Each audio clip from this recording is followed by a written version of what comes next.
और because of मेरे दादाजी मेरे अंदर ये आर्ट जो है म्यूजिक या रिदम का sense, he was a Chhattisgarhi and he was acclaimed international singer and he died on stage. मैं लिटरली स्कूल में भयंकर बदमाश और ओवर स्मार्ट लड़का रहा हूँ, चंट चतुर तेज रहा हूँ। मैं पीछे वाले बच्चों के साथ बैठ के मस्ती भी कर लेता था और सामने वालों से थोड़ा सीख के पढ़ाई भी करता। सबसे पहला थिएटर आपने कब किया भाई? सबसे पहला थिएटर मैं जब क्लास 1 में था। का काउंट करूँ थिएटर जिस हिसाब से आप बता रहे हो, फिर तो 20 साल का एक्सपीरियंस हुआ ना। एक्टिंग की पढ़ाई बहुत ज़रूरी है भाई। ओके। क्योंकि पढ़े लिखे एक्टर और एक बिन पढ़े लिखे एक्टर में बहुत डिफरेंस होता है।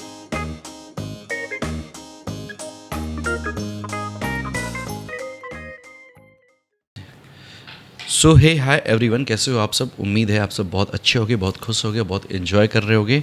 और थैंक यू सो मच बोलना चाहूँगा आप सभी को जो मेरे पॉडकास्ट को इतना प्यार दे रहे हो और इतना ज़्यादा मुझे माया और दुलार दे रहे हो कि मैं डे बाय डे रोज़ पॉडकास्ट लाने की कोशिश कर रहा हूँ आप सब के लिए। तो सबसे पहले तो जो नए मेरे चैनल पे आए हो व्यू करने के लिए, आपसे रिक्वेस्ट है भाई कि हम आपसे ही बढ़ रहे हैं और आपके ही सपोर्ट और प्यार से हमारी घर चल रही है। तो प्लीज़ आए हो तो नीचे सब्सक्राइब बटन दबा देना, लाइक कर देना और कमेंट भी कर देना इस पॉडकास्ट को देखने के बाद। अब मैं आता हूँ मुद्दे की बात पे। मुद्दे की बात कुछ यूँ है कि जब मैं अभी कुछ दिनों से कंटिन्यू अपने फिल्मी दोस्तों के साथ मिल रहा था जो फिल्म कर रहे हैं, जो काफ़ी पहले से इस लाइन में हैं, तो मुझे नए नए एक्सपीरियंस पता चलने लगा। तो मैं एक दोस्त को बहुत पहले से जानता हूँ, पहले मतलब कि 5-6 साल से जानता हूँ, आपको बातों से झलकने लगेगा। तो मैं पहले थोड़ा आपको बता देना चाहता हूँ। वो मेरे लिए इसलिए इम्पॉर्टेंट है मेरे पॉडकास्ट में लाना क्योंकि मैं हमेशा पॉडकास्ट में कुछ ना कुछ आपको मैसेज देना चाहता हूँ। तो वो पिछले 5 साल से आफ्टर लॉकडाउन यहाँ के नए युवा वर्ग के लोगों के लिए काम कर रहे हैं, क्योंकि खुद के लिए तो व्यक्ति काम करता ही करता है। वो बहुत ज़्यादा इम्पॉर्टेंट या बहुत ज़्यादा महत्वपूर्ण तब बन जाता है जब वो किसी और का भी हेल्प करे। तो उनकी एक कंपनी है, कास्टिंग है। अब वो कास्टिंग है कि कास्टिंग है वो वही डिफाइन करेंगे तो मुझे लगता है ज़्यादा अच्छा लगेगा। तो सो प्लीज़ वेलकम मेरे दोस्त, मेरे यार, मेरे मित्र जो कम से कम चॉलीवुड के 15-17 प्रोजेक्ट में कंटिन्यू बैक टू बैक काम कर चुके हैं। प्लीज़ वेलकम हर्षवर्धन मेरे भाई, कैसे हो आप? एकदम बढ़िया यार, थैंक यू सो मच। नमस्कार, हाय, मैं हूँ Deepak Singh from unsuccessful stories. और भाई आप हंसो।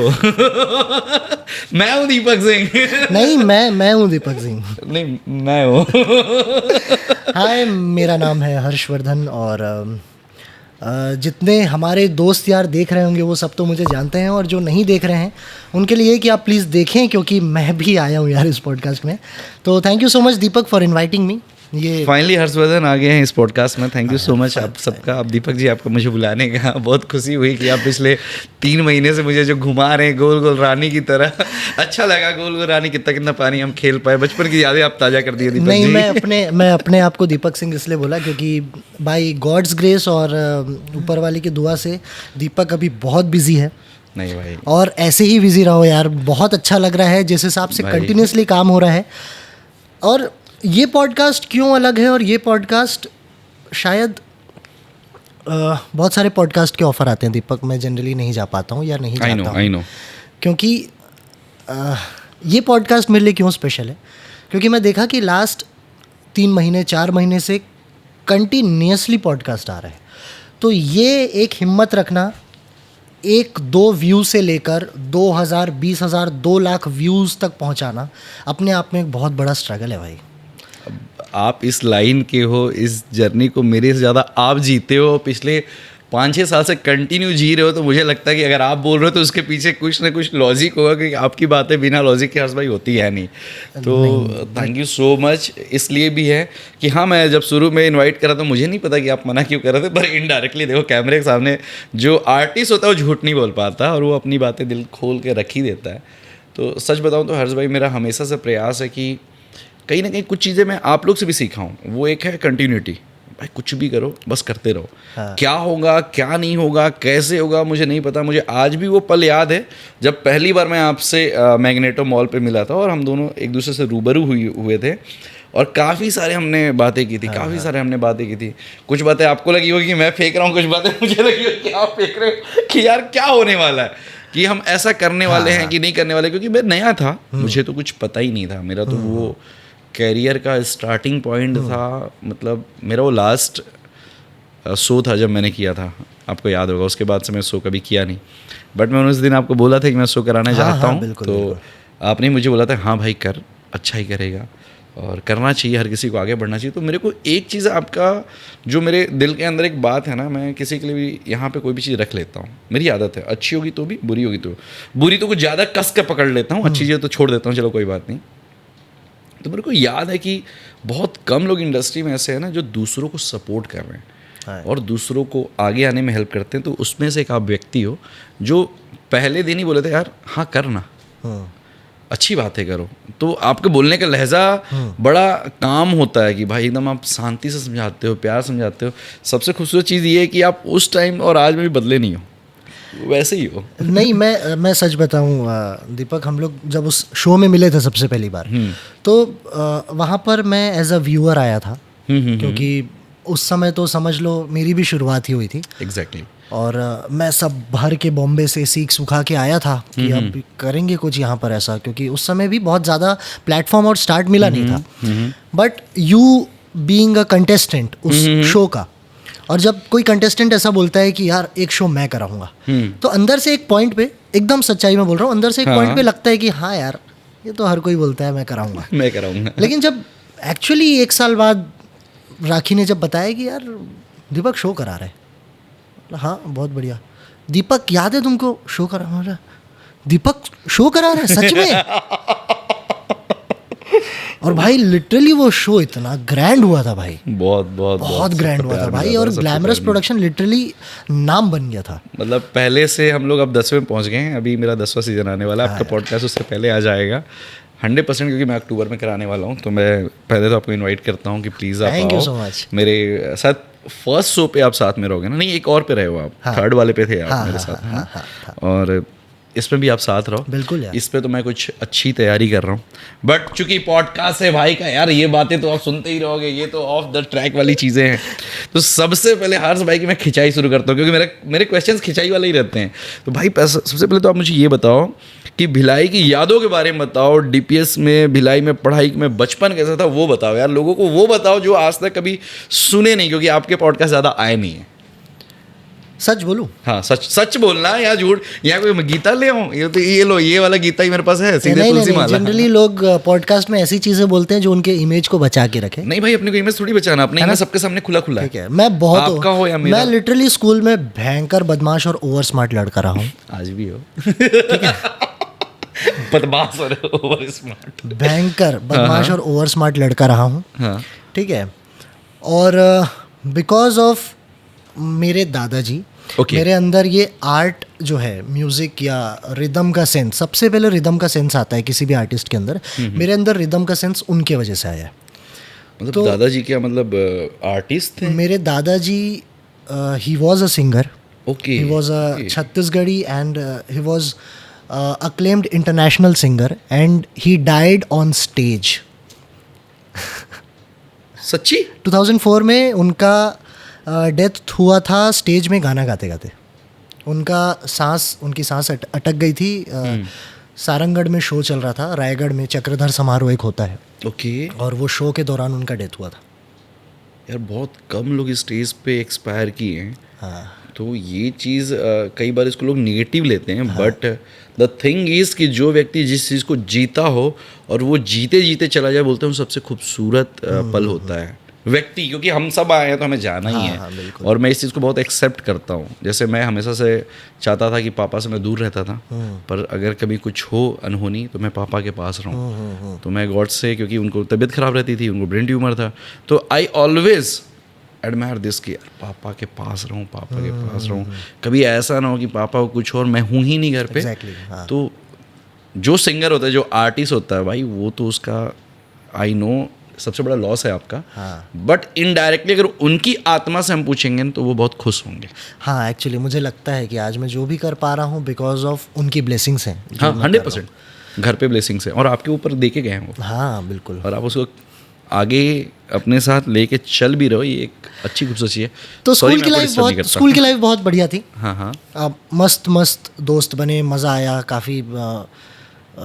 अब डीपीएस का स्टूडेंट रहा हूँ तो पढ़ाई का प्रेशर रहा है, और मैं अच्छी रहती थी मेरी पढ़ाई, मैं स्टडीज़ में अच्छा था और एक स्कॉलर बच्चा था। 10th तक तो मेरा परसेंटेज आप समझ लो 90 से नीचे कभी नहीं गया है, और 12th में भी नियर बाई 90 मैं परसेंटेज टच करके एज अ स्कॉलर डीपीएस से पास आउट हुआ। ओके 90%। या भाई 3 बार पास होता था मैं इसमें। सच्ची बता रहा हूँ मैं आपको, आपको मजाक लग रहा होगा कि दीपक ऐसे ही बोल रहा है, बट मैं स्कूल में तो 3 बार पास हो जाता है एक बार। क्योंकि हमारे जो दोस्त थे और हमारे जो लोग थे वो सब बैक बेंचर्स, हम फ्रंट में तो कभी बैठे थे। भाई आप फ्रंट में बैठते थे कि पीछे बैठते थे? मैं बीच में बैठता था। अच्छा, ना आगे थे ना पीछे थे? हाँ, मैं पिछले actually- 90 पे थे, अगर आगे होते तो 100 पहुंच जाते ना। ठीक ही था, ये बीच में आप सही थे। नहीं, मैं शुरू से बहुत कैलकुलेटिव रहा हूँ, मैं दिमाग चलाता हूँ। अच्छा, कैसे? इसमें क्या दिमाग था जरा बताना मेरे को। चंट चतुर तेज रहा हूँ मैं, पीछे वाले बच्चों के साथ बैठ के मस्ती भी कर लेता था, हाँ, हाँ। और सामने वालों से थोड़ा सीख के पढ़ाई भी कर लेता था। मैं सुना हूँ हर्ष भाई कि आप मतलब मैं क्या सुना हूँ, इंडस्ट्री में सबको ही बात करते हैं कि हर्षवर्धन जब इंडस्ट्री में आया, he is a basically theatre artist, right? Theatre artist ही बोलते हैं ना। और आपका बहुत लंबा जर्नी थिएटर की तरफ भी रहा है, ठीक है। उसके बाद हर्षवर्धन का सीजी फिल्म इंडस्ट्री में आना और कंटिन्यू बैक टू बैक लोगों का जो जॉब खा जाना, क्योंकि भाई मैं हूँ वो बंदा जिसके अंदर सब कुछ भरा हुआ है।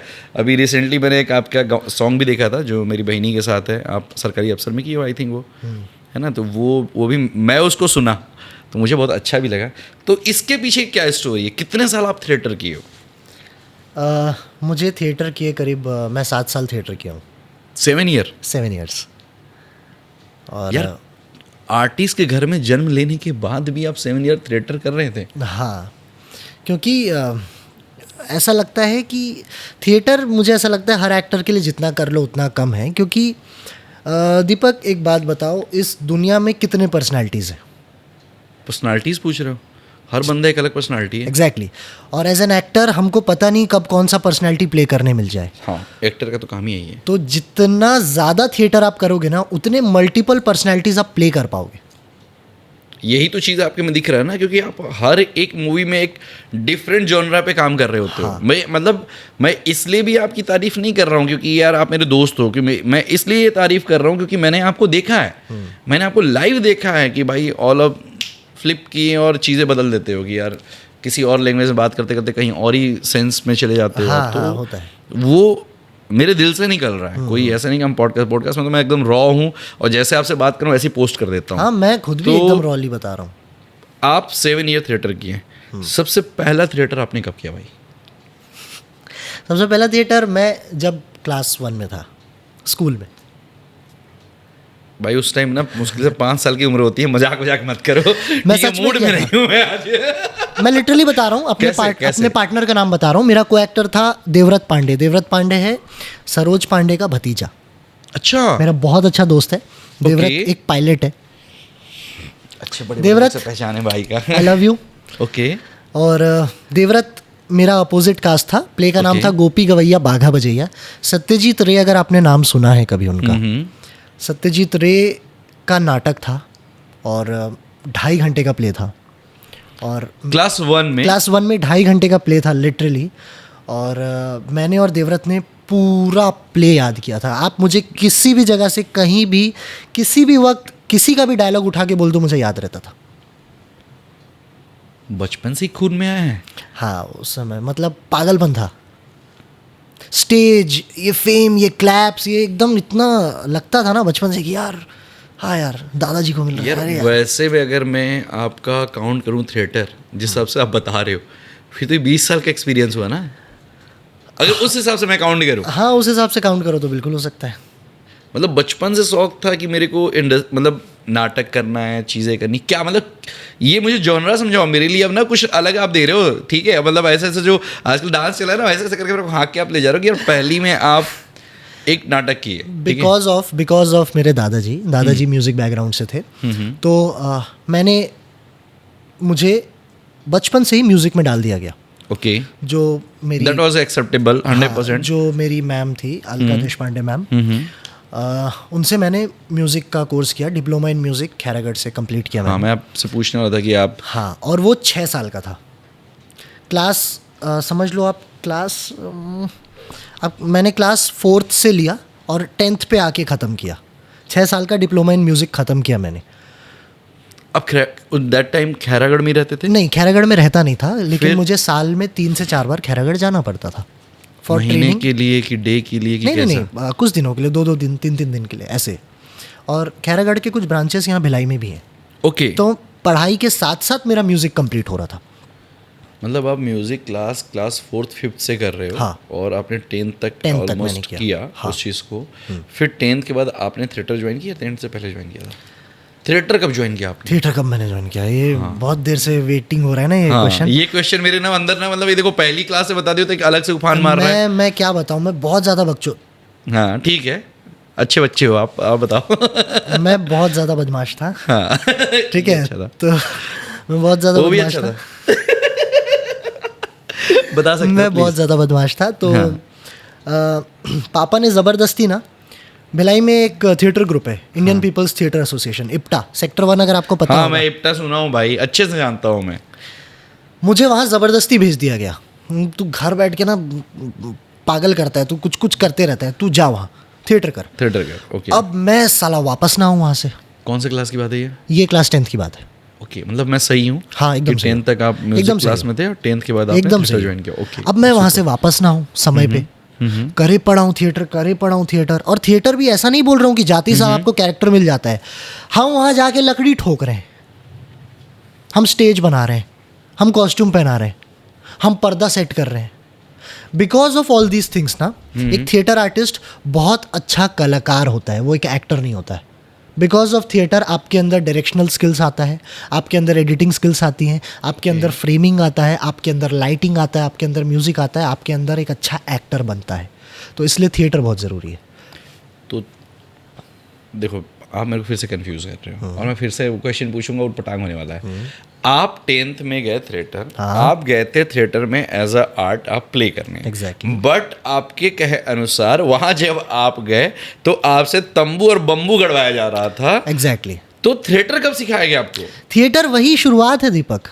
That's Okay, the okay, process, okay. That's the process. आप अपने आप को सरेंडर करो, सबसे पहले लीव योर सेल्फ। आप होगे कहीं के, मैं इकलौता हूँ, होंगे आपके पापा बीएसपी में इंजीनियर, होंगी आपकी मम्मी गवर्नमेंट टीचर, होगा आपका घर का बिजनेस। आओ यहाँ पे तंबू गाड़ो। सबसे पहला काम थिएटर में ये होता है कि तो आपको डाउन टू अर्थ बनाया जाता है। आपको डाउन टू अर्थ बनाया जाता है। आप पहले भाई समतल तो हो जाओ। जो बोलते हैं लोग कि बेशरम हो जाओ, literally this is the point. बेशरम होने का ये मतलब नहीं है कि आप बिना कपड़े के घूम रहे हो ना। बेशरम होने का मतलब ये है कि आप किसी भी बैकग्राउंड से आते हो, आप स्टेज पे सारे के सारे बराबर हो। ओके, तो आप उस टाइम पे जब 10th में आप गए थे, मोमेंट एंड तो देखो ये सच में कि यार 10th तक हम लोग को मन नहीं होता, हमें बोला जाता है ये कर लो, ठीक है। तो जब आप तंबू और बम्बू गाड़ रहे थे, ठीक है, तब आपको मन में कभी आया कि मैं छोड़ के भाग जाऊं? हाँ, भागे आप? बिल्कुल आया था, मैं भागा भी था। मगर एक पॉइंट पे मुझे रियलाइज़ हुआ कि यार इतने बड़े बड़े एक्टर्स हैं, अगर वो अभी भी तंबू गाड़ रहे हैं तो कुछ तो बात है ना।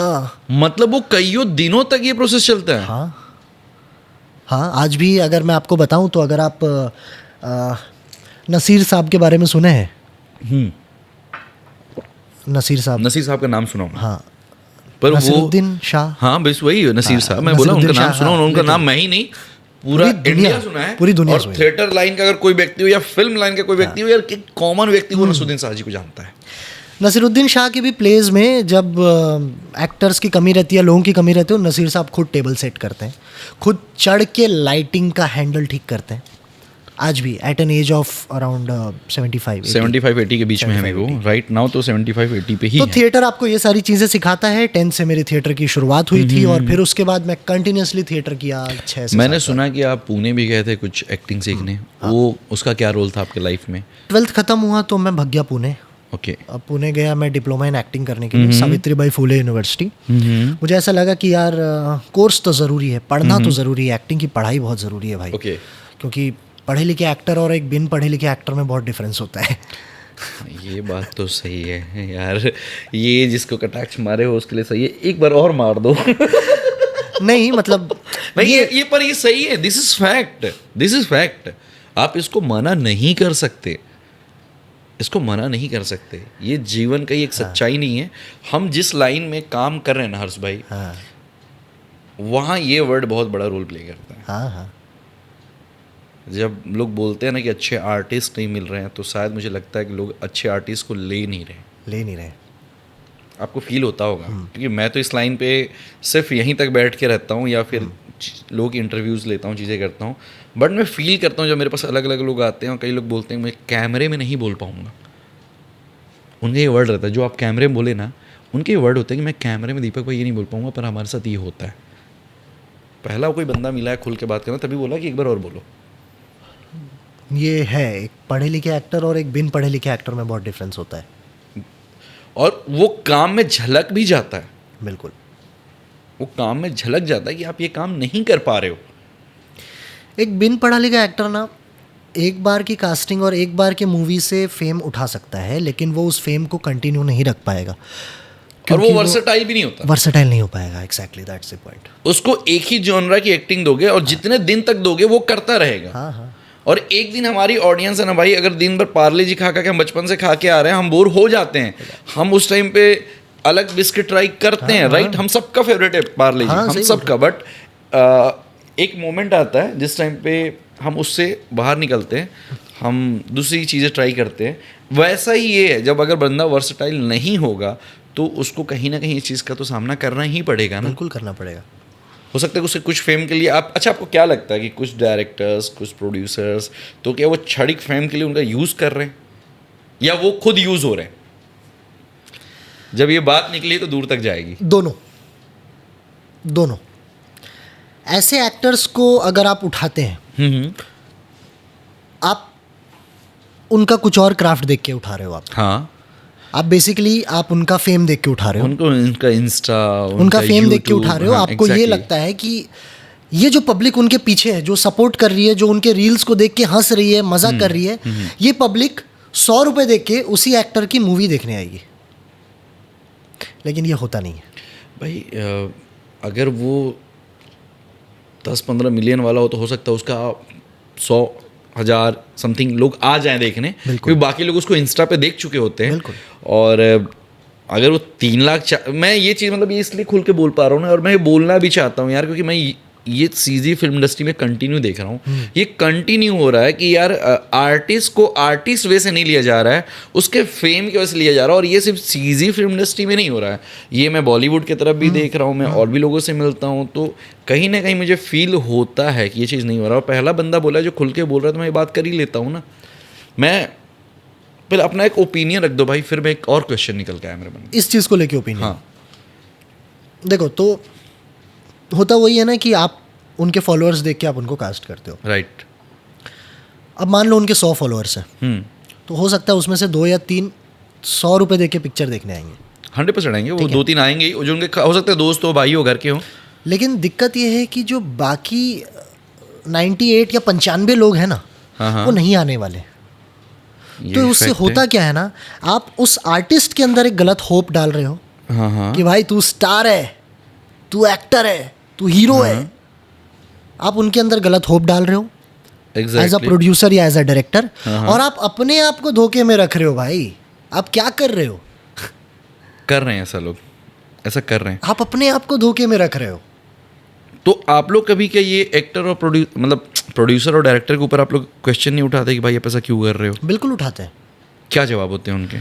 प्रोड्यूसर का सबसे पहला ये कहना होता है कि भाई ही हैज़ टू मेक मनी, उनको बनाना है पैसा। हाँ। अब चाहे वो मूवी बिक के बने, चाहे वो मूवी कहीं से कोई ले कहीं से कुछ कर ले, चाहे वो हीरो के वजह से पैसे बने या गाने के वजह से पैसे बने, प्रोड्यूसर का एट द एंड पॉइंट यह है कि पिक्चर से पैसे आने चाहिए। और ऑडियंस का क्या? ऑडियंस क्या ये है, ऑडियंस वो टॉकीज में बैठ के ना 3 घंटे ना मज़े करने जा रही है। आप वो 3 घंटे ना उनको जीवन जीना मत सिखाओ। जब ये बात चली रही है तो मैं अभी रिसेंटली, बहुत रिसेंटली, मतलब 10 दिन के अंदर, आपके इस पॉडकास्ट से ठीक 10 दिन पहले मैं किसी एक बहुत अच्छे चाइल्ड आर्टिस्ट से मिला था। चाइल्ड इसलिए क्योंकि मुझे नहीं लगता कि वो 18 साल का भी हुआ है, टू बी फ्रैंक। शायद आप माइंड में गेस भी कर लो, चीज़ें भी कर लो। अमूल्य। आई डोंट नो कौन है, और मैं नाम लूँगा भी नहीं। नहीं, अमूल भाई नहीं, वो छोटा, उसको बोल रहे हो जो चाइल्ड आर्टिस्ट है, उसकी बात मैं नहीं कर रहा हूँ, उसकी बात नहीं कर रहा हूँ। मैं बस आपको सीनेरियो बता रहा हूँ, आप अगर समझ जाओ तो प्लीज़ नाम मत रिवील करना, क्योंकि ओके प्लीज़। नाम बहुत बड़े होते हैं लोगों के। उनके अच्छे खासे फॉलोअर है। मैं उनसे मिला किसी जगह पे, मैंने उनसे पूछा तो मुझे पता चला वो 4-5 मिल कर चुके हैं। तो फिर बात में पता चला कि यार, मैं बोला कि भाई आपको अच्छा काम मिल रहा है, लोग आपको पसंद कर रहे हैं, प्यार कर रहे हैं, दैट इज़ गुड ना, आपको अंदर से अच्छा फील आता होगा। बोलते यार काम कर रहे हैं, पैसा थोड़ी देते हैं यार। तो मैंने उनसे बोला कि अगर आपको पैसे नहीं देते तो आप काम क्यों कर रहे हो? ही इज़ गोइंग टू, मतलब वो व्यक्ति मुझे ये बताना चाहता था कि मैं दीपक तेरे को बातों से दबा सकता हूँ।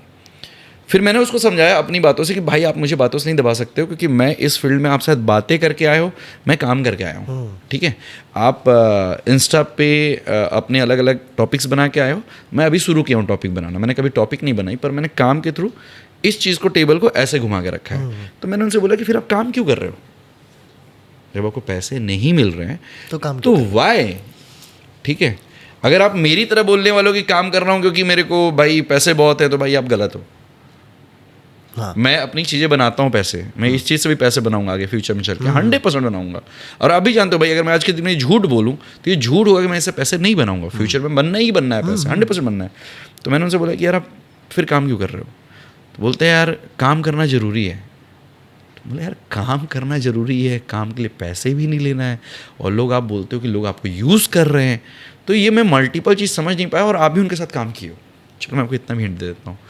तो ऐसे लोगों के लिए आपके मन में हर्षवर्धन भाई क्या थॉट आता है?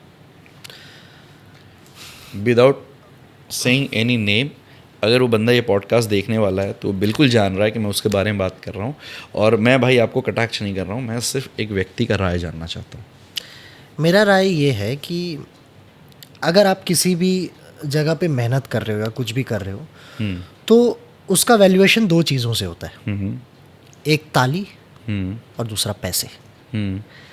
ताली लोग आपको आपके काम से दे देंगे, लेकिन ताली विल नॉट भर योर थाली। मैं भी यही बोलने वाला था, आप मेरी बात बोल दी, अच्छी बात है। हाँ प्लीज़, ये और मैं एक दूसरे को अच्छे से जानते नहीं, ये समझ रहे कि दीपक के मन में चल क्या रहा है। हाँ फिर यार आप भाई एक और बात आपको चलो जोड़ दे रहा हूँ, ऐड ऑन कर दे रहा हूँ। उसका 3 लाख फॉलोअर है, 300K प्लस फॉलोअर, और वो बंदा बोलता है मुझे पैसे नहीं मिलते। तो 300 लोगों के साथ भी वो इंडस्ट्री में काम कर रहा है, 300,000 भाई, 3 लाख प्लस लोगों को लेके भी वो काम कर रहा है, और उसको पैसे नहीं मिल रहे। तो ये सुन के मेरा ना दिल ना उस दिन से अजीब हुआ पड़ा। हाँ, तो यार मेरा ये कहना है कि पागल मत हो काम के लिए, ठीक है, कि जो आ रहा है कर लेता हूँ, जो आ रहा है कर लेता हूँ, ऐसे मत हो। फेम के पीछे भागोगे ना, फेम और भगाएगा आपको। फेम के पीछे भागोगे तो फेम और भगाएगा। आप काम के पीछे भागो, आप अच्छे काम के पीछे भागो, तो फेम अपने आप आएगा। भाई अच्छी मूवी में काम कर रहे हो वो, सीरियसली बता रहा हूँ मैंने ये तक आपको हिंट दे दिया। You know him very well. मेरे को उसके क्वेश्चन है, मेरा माइंड थॉट, चलो जाने दो, लेट इट बी, अपन इस पॉडकास्ट के बाद समझ लेंगे। पर मैं बोलना चाह रहा हूँ भाई कि अगर आप इंडस्ट्री में काम कर रहे हो ना भाई, और आप बोलते हो कि मुझे पैसे नहीं मिलते, तो आप काम करके अपने आप को बेवकूफ़ बना रहे हो, व्यक्ति को नहीं। हाँ। प्रोड्यूसर तो आपको यूज़ करेगा ही करेगा, उसका काम है। डायरेक्टर यूज़ करेगा ही करेगा, उसका काम है वो कि वो आपसे काम निकाले। आप उसके पास गए और आप कल के दिन, और मैं सच बता रहा हूँ, मेरे को बुरा ये नहीं लगा कि उसने ये बात बोला, मुझे को बुरा ये लगा कि वो जिस डायरेक्टर के लिए बुरा बोल रहा है, जिन लोगों के लिए बुरा बोल रहा है, वो उनके साथ काम भी कर रहा है। या तो आप काम ही मत करो या फिर बोलो। लिटरली पॉइंट वही है कि अगर आपको कोई आके बोले कि भाई मैं तुझे 1 महीने का राशन फ्री दे रहा हूँ, तो आप उसको मना नहीं करोगे। ऐसे बहुत कम लोग हैं जो मना करेंगे कि नहीं भाई मैं अपने पैसों से कमाऊंगा। लेकिन छत्तीसगढ़ में ऐसे बहुत से डायरेक्टर्स हैं, प्रोड्यूसर्स हैं जो चाहते हैं कि उनका काम फोकट में हो जाए। हाँ, और फोकट ये लोग से दूर रहे। तो फेलो एक्टर्स, आप सब यूज़ हो रहे हो, बच के। समझ रहे हो? तो मैं बोला मनी मन, उसको मैं तुरंत आईडी खोल के दिखाया। बोला कि मुझे बोला इंस्टा पे रील के पैसे नहीं मिलते। बोला मेरे पास भी एक आर्टिस्ट है, एक रील का मैं इतना अमाउंट लेता हूँ, उसको मैं मैसेज खोल के दिखा दिया। बोला मैं पढ़ा भी नहीं हूँ, पढ़ ले भाई, तू ही पढ़ ले। बोला आज भी तेरे को मैं मैनेज करने लगूंगा ना भाई, कल से तू पैसे कमाएगा। पैसे कमाने के लिए मैनेजर रखना होता है। आर्टिस्ट खुद पैसा नहीं कमा सकता, कभी नहीं कमा सकता, कभी नहीं कमा सकता, कभी नहीं। क्योंकि उसको ना आर्ट से मतलब होता है, धंधे से मतलब नहीं होता। हाँ, कभी नहीं। तो अच्छा आर्टिस्ट पैसा बहुत से एक्टर्स ऐसे हैं दीपक, पता है, जिनको उनका फीस भी नहीं पता है। मालूम है। और मैं इस इंडस्ट्री में अगर मुझे कोई बोले ना हर सुबह बहुत दिन तक काम करे, मैं नहीं कर सकता। मैं बड़ा एकदम जेन्युइन पर्सन हूँ। हाँ। जैसे मैं अभी जिस चीज़ के साथ जुड़ा हूँ उसके पीछे मेरा पर्सनल रिलेशन है। हाँ। ठीक है, आपसे हो या फिर अनुराग से हो, है ना, या उसमें मेरा राज भाई से बहुत अच्छा रिलेशन बना, तो जिनसे मेरे को प्यार हो जाता है उसके लिए तो फिर अपना गला काट के सब थाली में दे देंगे। पता है, मैं कल पूरा मूवी होने के बाद मैं सारे एक्टर्स में से मैं सिर्फ एक ही आदमी को मैसेज किया हूँ, राज भैया। राज सर मेरा दिल है, मतलब लिटरली वो उनसे मेरा ऐसा बॉन्डिंग है ना, बहुत। ठीक है, ये पॉडकास्ट में चलते हैं। पॉडकास्ट में आपसे पूछना चाह रहा हूँ कि आप धनतेला के बारे में क्या कहना चाहते हो? धनतेला के बारे में मैं ये बोलना चाहता हूँ भाई कि मेहनत दिख रहा है यार, मेहनत दिख रहा है, बहुत मेहनत से बनाया गया है मूवी। अच्छा बुरा नहीं बोल सकते हो मूवी को, मूवी खूबसूरत है भाई, है ना, खूबसूरत है।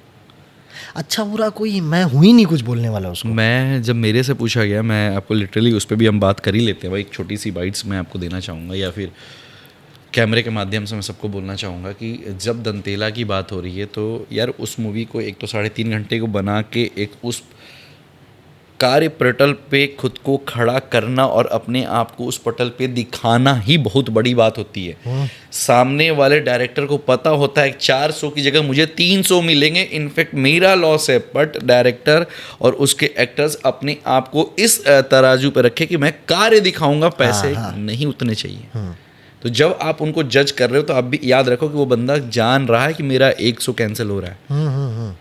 3.5 घंटे की मूवी बनाना मतलब हर्ष भाई 1.5 घंटे तो आपके खत्म हो गए ना 3 में, तो फिर आपको तो मिल ही नहीं सकता कि आप 400 कर लो, आपको 300 करना है। वो डेली 100 का लॉस कर रहा है। पैसे नहीं चाहिए उसको, अपनी चीज़ों को दिखाना है, लोगों को प्रेजेंट करना है। बाकी लोग, आप समझदार हो, आप देखो हर्ष भाई हर फील्ड में आई नो कि आप पास हो जाते हो, बढ़िया चीज़ लाते हो। मैं सुना हूँ 90% भी आप लाए और आपने खुद भी बताया, बट एक जगह आता है जहाँ पे आप फेल हुए आप अपने दुर्ग यूनिवर्सिटी के एग्जाम्स में। आप क्या सोचे कि मैं आपको छोड़ दूंगा? हाँ यार, मैं फेल हो गया था यार। क्या एक्सपीरियंस था वो आपका, और वो फेल क्यों हुए? एक्सपीरियंस ऐसा था, दिल्ली पब्लिक स्कूल से निकल के जब मैं साइंस कॉलेज गया, डीपीएस का बच्चा भी फेल हो सकता है। मैं साइंस कॉलेज गया, इंग्लिश मीडियम से निकल के पूरी तरह से हिंदी मीडियम कॉलेज में। ओके। और सिर्फ वो कॉलेज इसलिए गया था दीपक, क्योंकि मुझे थिएटर करना था और उस कॉलेज में 0% अटेंडेंस रहता था। उस कॉलेज में कोई अटेंडेंस देने की जरूरत नहीं थी? अटेंडेंस का जरूरत नहीं रहता था, हार्डली 1-2% रहता ही होगा, क्योंकि एग्जाम्स में अपीयर करने के लिए आपको थोड़ा शक्ल दिखाना पड़ता था। तो मैं इसलिए उस कॉलेज में एडमिशन लिया था। डन है, सॉर्टेड है। अब वो कॉलेज पे मैं गया, अब साले दोस्त ऐसे मिले ना मेरे को जो ना खुद पढ़े ना खुद मुझे पढ़ने दिए। और मतलब वो दोस्त, वही तो मैं जानना क्या बोलूं, मैं ना खुद पढ़े ना मुझे पढ़ने दिए। ठीक है। और मैं फर्स्ट ईयर फेल हो गया। मैंने रीचेकिंग के लिए डाला और उस समय भाई नया नया जोश, मैंने ज्वाइन कर लिया हिंदू युवा मंच। मैं हिंदू युवा मंच का बन गया था, इस पे तो मेरा हाथ जोड़, हिंदू युवा मंच का बन गया था जिला सचिव। ओके, ठीक है। और पूरा नेतृत्व कॉलेज का मेरे हाथ में रहता था, हिंदू युवा मंच का। हाँ। और जुगाड़ पानी से और जान पहचान से रीवैल्यूएशन में मैंने फर्स्ट ईयर पास कर लिया। रीचेकिंग में डाला पेपर, थोड़ा टीचर से बातचीत किया कि हाँ सर मेरा ही पेपर, और मैं पास हो गया। How is it possible? ये चीज़ें हुई भाई। तो देख ले, तू सीधे सीधे दुर्ग यूनिवर्सिटी के ऊपर सवाल उठा रहा है, मेरे ऊपर कुछ नहीं उठा रहा है। मैं तो सच बोल रहा हूँ, अब काटना नहीं काटना तेरे हाथ में। मैं क्यों काटूंगा भाई? मेरे को अगर इस चीज से फेम मिले तो मैं क्यों काटूंगा? और मैं पॉडकास्ट रॉ डालता हूँ ब्रो। अब ये तू जो बोला है, अच्छा ठीक है, रीचेकिंग में सारे टीचर को समझ में आया होगा कि यार बच्चा पास होने लायक है, उसने पास कर दिया। बिल्कुल। और ऐसे टीचर्स की बहुत जरूरत है। सेकेंड ईयर में मैं गया, सेकेंड ईयर में फर्स्ट अटेम्प्ट फेल हो गया। फिर से फर्स्ट अटेम्प्ट फेल, लड़की का चक्कर। ठीक है। सेकेंड अटेम्प्ट में फिर से दिया, मैं फिर फेल हुआ। इस बार मैं और जैक लगाया तो टीचर्स बोले चल भाग यहाँ से। वैसे लड़की के चक्कर से याद आया मेरे को, बाबू भैया आपके कितने लड़की के चक्कर रहे वैसे भाई? मेरे लड़की के चक्कर बहुत रहे हैं भाई। एक कलाकार और उसके दिल कई बार ना टूटे हुए, दिल कई बार ना जुड़े हैं, ऐसा हो नहीं सकता है। और मक्कार होते हैं वो लोग, मक्कार होते हैं वो लोग जो कहते हैं कि मुझे सिर्फ एक से मोहब्बत। ऐसा नहीं, मोहब्बत कई बार होता है, बस डिफरेंस ये है कि आप प्रायोरिटाइज किसी एक किसको दे रहे हो। एग्जैक्टली। तो ऐसी नहीं मेरी चलो ठीक है, छोड़ो 100 की सीधी बात, मैं समझ गया, बहुत प्यार हुआ है। और मैं तो ये ना बोलता तो शायद मैं वो राज से पर्दा हटा देता। सच्चा प्यार कितने लोग से हुआ है? जो आजकल हम लड़के बोलते हैं यार ये सच्चा प्यार, वो कितने लोग से हुआ? एक। चलो उस पर ज़्यादा बात नहीं करते, मेरे को गालियाँ पड़ सकती हैं, जूते पड़ सकते हैं, लात घुसे भी पड़ सकते हैं। जानकारी ज़्यादा रहना कभी कभी अभाव और बिल्कुल, ज़्यादा जानकारी भी अपने आप में। अभी कितना अफेयर चल रहा है? अभी कॉल आया था ना थोड़ी देर पहले, वो तीसरी वाली का था। तो ये जान ले हर्षू भाई कि कभी दिल फेंक बात करने वाला होना भी फंसने का निशानी होता है। जो ये तू बोल रहा है ना ब्रो, वो तेरे लिए मतलब वो पहली भी होगी ना, तेरे को मार डालेगी। तुझे वहाँ तीसरी क्यों बोला? और ये तीसरी में डालूंगा और मुझे पता है कि तू हर किसी से शेयर करेगा मेरे भाई, और वो चीज होगा ना। बिल्कुल करूंगा। बताओ उसके तीसरी का ही फोन आया था, क्योंकि मैं 2 फोन पहले सुन चुका हूँ। अब ये देख लो क्या होने वाला है इससे। ओके। अरे यार ये सब शुरुआत ना कॉलेज से हुआ था यार। कॉलेज में कितनी थी? कॉलेज में ना मैं 2 थी, एक से दिल लगा था और एक से दिल में लगाना चाहता था। फेल किससे चक्कर में? दिल लगाने वाली से या दिल लगी हुई से? नहीं, फेल तो बाहर ही किसी और की वजह से हुआ था। सच में बाहर किसी और की वजह से। अरे यार थोड़े से ना मतलब और भी लोगों का पॉडकास्ट लेना है यार। थोड़े से ना रेस्ट्रिक्शन है, नहीं तो मैं ना खुल के नाम लिया रहता। नहीं भाई लड़कियों का नाम मत लेना, मेरा गला कट जाएगा। ओके। तो कॉलेज में ऐसे फेल हो गया था यार। और फेल दोनों कैसे नहीं हुआ था ना, तो तीसरी की वजह से फेल हुआ था। और बहुत अच्छी चीज़ बताऊँ दीपक, हाँ, जिस कॉलेज से मुझे निकाला गया था, फेल हुआ हूँ और मतलब मुझे वो भी कर दिया, सस्पेंड भी कर दिया गया था। बनता था उनको क्योंकि क्योंकि नेतागिरी और ये सब चीज़ थोड़ा सा होगा। वो कॉलेज मुझे एज अ गेस्ट इनवाइट किया था उनका, जब इंटर कॉलेज ड्रामेटिक्स हुआ था ना। हाँ। तो नहीं उसमें तो तू है भाई, जिस चीज में तू है। इंटर कॉलेज ड्रामा कंपटीशन जब हुआ था, यूथ फेस्टिवल, तब मुझे एज अ गेस्ट बुलाया गया था उसी कॉलेज से। कैसा फील हुआ था उस? बहुत बेहतरीन भाई। तो तुमको बोला नहीं कि डिग्री तो मेरा बना के दे दो बे? नहीं, प्रिंसिपल से जब मैं मिला ना, तो प्रिंसिपल को जब बताया गया, डीन को जब बताया गया कि एक सर आ रहे हैं बाहर से, वो ट्रेन करेंगे बच्चों को यूथ फेस्टिवल के लिए, ड्रामा के लिए, तो बोले अच्छा अच्छा ठीक है। जब मैं गया मिलने के लिए तो एकदम लिटरली ऐसा वाला हो गया था, तुम मैं बोला सर हाँ मैं, सॉरी। सबसे पहले मेरे को सॉरी सर निकला था। तो बोले अबे अब क्यों सॉरी बोल रहा है, तू तो चला गया कॉलेज से। भला हुआ चला गया कॉलेज से, ये तो नहीं बोला ना अगले तेरे को भाई? नहीं नहीं नहीं नहीं, बहुत मस्ती किए थे। सूरज कार्तिक, आई लव यू यार। सीरियसली बताऊं, सूरज कार्तिक लड़की का तो नाम है नहीं, तो लव यू क्यों बोल रहा है भाई? क्योंकि इनके साथ मिलके मैं रैकेट चलाता था। अच्छा, कौन से वाले?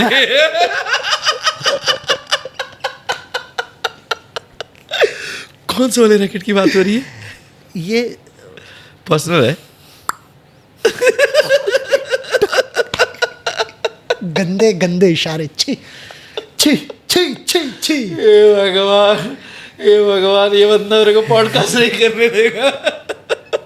क्वेश्चन बोलता रखे रहे तू अपना, मैं 2 घंटे ऐसे ही तेरे को हंसा के जाऊंगा। अच्छा एक बात बता, हाँ। तू डीन को मामा तो नहीं बोला था ना? नहीं। पक्का ना? हाँ हाँ। क्योंकि तू मामा बहुतों को बोल देता है भाई, वैसा मैं सुना हूँ। अच्छा एक बात बता भाई, हाँ हाँ। ये हर्षवर्धन और कई व्यक्तियों का मामा, ठीक है, क्या संबंध है ये? मेरे लिए ना मामा जो वर्ड है, मेरे एक्चुअल जो 2 मामा है, मैं इकलौता भांजा हूँ। ओके। वो मामा कहीं ना कहीं मेरे लिए फादर फिगर है। ओके। क्योंकि वो हर ऐसे टाइम पर मेरे साथ खड़े रहे जहाँ पर नहीं था कोई। एक्चुअल जो मेरे मामा, बचपन वाली चीज़ें मैं बता रहा हूँ। फिर जब 12th के बाद जब मैं होश संभाला, तो उसके बाद ना जो भी मेरे जीवन में ऐसे लोग आए हैं जो मुझे सही रास्ते पे पकड़ के रखे, सही रास्ता दिखाने वाले बहुत मिल जाते हैं भाई। हाँ। दिखाने वाले बहुत मिल जाते हैं, लेकिन उस रास्ते पे आप सही तरीके से जा रहे हो कि नहीं जा रहे हो, एक्चुअल रिव्यू देने वाले बहुत कम लोग रहते हैं। कि बनी तू गलत है, बनी तू यहाँ गलत कर रहा है, ये बोलने वाले बहुत कम रहते हैं। हाँ में हाँ मिलाते हैं सबके सब। तो ऐसे हैं जैसे अमित मामा, अनुराग मामा, भाविक मामा, ऐसे 3 लोग हैं मेरे जीवन में। भाविक, अमित एंड अनुराग। अनुराग निर्मलकर की बात हो रही है। हाँ, ठीक। अनुराग निर्मलकर वो आदमी है, जब मैं लॉकडाउन में सब कुछ मेरा ख़त्म हो गया था, बॉम्बे से लौटा था, मैं किसी को नहीं जानता था, कुछ नहीं करता था, यहाँ पर पड़े रहता था। और एज एन एक्टर पड़े रहना अपने आप में बहुत बड़ा फ्रस्ट्रेशन होता है यार। I understand. उस समय मैं जब अनुराग से मिला, मामा से मिला, मामा बोला कि करते हैं यार बनी, करते हैं कुछ।